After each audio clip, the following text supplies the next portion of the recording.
Nesse vídeo eu quero te contar quem que é o jogador de 19 anos que chegou há um pouco menos de um mês no Internacional e dentro do Sub-20 já está sendo um protagonista. Ele que inclusive é centroavante e jogava no profissional do Náutico nessa última temporada inclusive. Além disso, eu quero te falar também sobre uma outra situação, sobre o Flamengo, que não tem nada a ver com o Internacional, mas de maneira direta está tentando uma das principais contratações do futebol brasileiro e obviamente o Inter está pensando sobre isso. Quero te trazer alguns bastidores sobre a possibilidade do Flamengo contratar o João Félix, só para vocês terem uma ideia. E além disso, também quero te falar sobre um zagueiro que está se tornando uma alternativa agora na metade dessa temporada. Então, só antes de começar esse vídeo, roda a vinheta.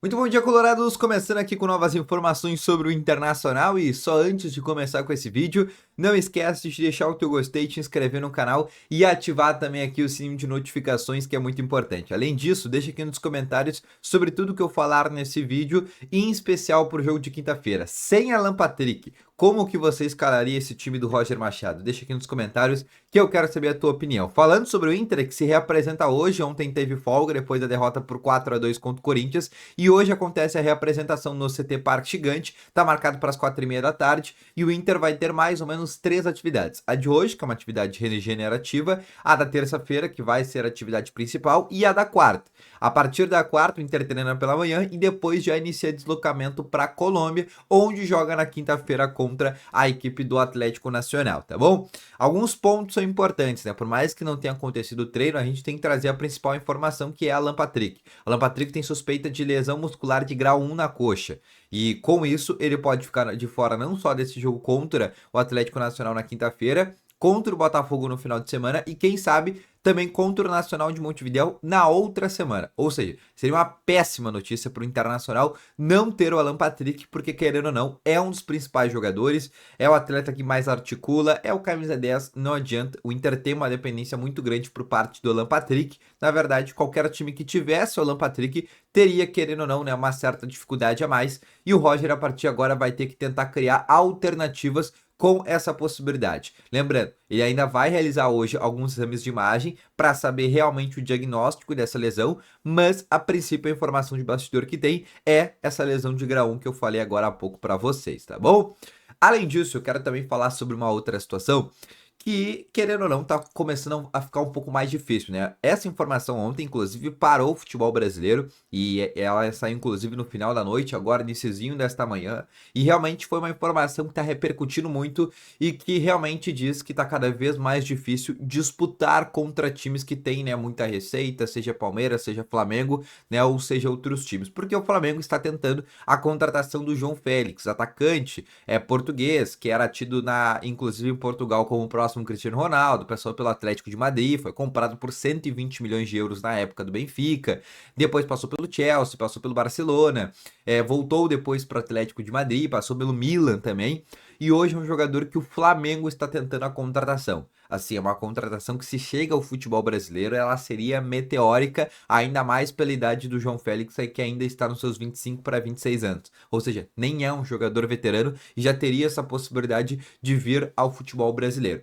E o Inter sabe, né, que realmente está cada vez mais difícil, né? A gente viu na partida contra o Corinthians um cara que se chamava Memphis Depay e ele acabou com o jogo, né? Ele, não só ele, mas também o próprio Alberto, ex-internacional. Mas o Inter sabe que está cada vez mais difícil competir contra times que têm muita receita. E aí tu olha o plantel do Internacional, nenhum é um jogador assim tão caro. A principal contratação do Inter foi o Borré, que custou 40 milhões de reais, e o Inter vai pagar esses 40 milhões de reais nos próximos 4 anos, só para vocês terem uma ideia. Então, até a principal contratação, que não foi num valor tão alto, ainda assim o Inter tem que parcelar assim por muitos anos para conseguir pagar e ter pelo menos um grande nome dentro do seu plantel, que ainda assim não está nem correspondendo.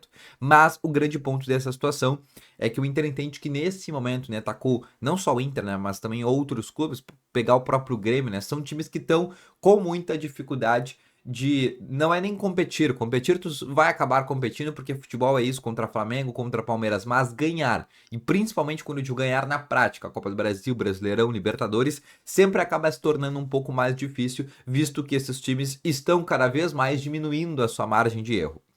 Outra situação que eu quero falar também para vocês é sobre um zagueiro que a partir de agora, na metade desse ano, poderia se tornar uma alternativa ao Internacional. Manuel Capasso, jogador do Vasco, que está emprestado, está jogando futebol da Argentina, e inclusive passou pelo Racing, é um jogador que também passou pelo Atlético Tucumã, um jogador inclusive de Libertadores, no Vasco foi mal, mas depois do Vasco, né, foi para outros times, passou pelo Olímpia também, do Paraguai, enfim, passou já e rodou alguns clubes e na metade desse ano tá ficando livre do mercado e poderia ser uma alternativa para este time do Inter. Lembrando, o Inter vai ter que contratar um zagueiro na metade desse ano, o Rogel vai sair do Inter, na metade desse ano ele volta para o Hertha Berlim, a não ser que o Inter pague 10 milhões de reais para comprá-lo. Acho muito difícil o Inter fazer essa situação, acho muito difícil o Inter gastar 10 milhões no Rogel, então o Inter vai ter que contratar um outro zagueiro para compor elenco. Lembrando, existe ainda sim a possibilidade de venda por parte do Vitão ou do Vitor Gabriel, principalmente do Vitão, que existe uma tendência que possa deixar o Internacional e a partir dessa saída, aí sim o Inter teria que trazer um zagueiro de maior envergadura. Não seria o Capasso poderia ser uma reposição, quem sabe, ao nome do Agustin Rogel, mas ainda assim é um nome que está se tornando livre no mercado, conhecendo o Inter, conhecendo, né, como o Inter gosta de, querendo ou não, gastar pouco pelos seus reforços, não dá para se descartar esse nome que vai virar uma alternativa na metade dessa temporada. Agora, uma outra situação que eu quero te falar sobre categoria de base. Fazia até alguns vídeos que eu não falava sobre isso, mas o período recente de base do Inter não tá tão interessante. Dentro do Sub-20 hoje, a gente está na zona de rebaixamento do Campeonato Brasileiro. A gente começou muito bem com o Renan, inclusive sendo líder ali nas 4 primeiras rodadas. Depois, agora, a gente teve 5 rodadas em sequência, onde foram 5 derrotas consecutivas. E aí, obviamente, a gente caiu, já tá bem na zona do rebaixamento por ali. Mas tem um jogador que está se destacando bastante. O Inter também está jogando o Campeonato Brasileiro Sub-20. O Campeonato Brasileiro não, perdão, o Campeonato Gaúcho Sub-20. Nesse o Inter tá bem. Venceu por 2-0, inclusive, nesse final de semana. Mas eu quero te falar um jogador que está se destacando bastante desse time do Sub-20, que é um jogador que chegou um pouco mais de um mês no Inter, que é o Leandro Cauã, jogador de 19 anos, centroavante, pode jogar pelo lado também, mas é inicialmente um centroavante. E nas 4 partidas que ele tem pelo Inter, ele tem 3 gols. Ele tá muito bem, assim, tá jogando bem, não passa por ele as derrotas que o Inter vem tendo. É um jogador que poderia ser uma alternativa pro próprio Roger Machado, ao invés do Raikkonen, por exemplo, até um jogador um pouco mais velho, né, 3 anos mais velho, só para vocês terem uma idade. Mas, como ele chegou agora, né, o Raikkonen já tá um pouquinho mais tempo, um mês a mais para ter noção, e o Leandro Cauã, querendo ou não, ainda tá tendo essa adaptação. O Roger não conseguiu ver esse jogador ainda. O Raikkonen, o Roger, inclusive, já foi assistido em loco. Então é uma situação um pouco diferente. Mas é um jogador que vem agradando bastante. E com essas lesões que o Inter tá tendo, agora sem Ricardo Matias, sem Lucas, sem o próprio Borré, que vai ficar fora ainda algumas semanas, a tendência é que o Leandro Cauã, sim, possa receber algumas chances dentro do treino profissional do Inter, né? Seja chamado pro Roger Machado para receber ali algum tipo de oportunidade, principalmente nas atividades, mas ele é um jogador que vem se destacando. Eu fiz conteúdo aqui no canal quando ele foi contratado pelo Náutico, jogava inclusive no profissional do Náutico, jogou a Copinha também, que é um fator importante, e já é um jogador um pouco mais experiente, né, que já tem essa rodagem de Série C, né, ainda assim com 19 anos, e tá jogando muito bem dentro do time Sub-20 do Inter, tá bom? Então esse foi o vídeo, espero que tenham gostado, volto logo mais, valeu, falou e foi!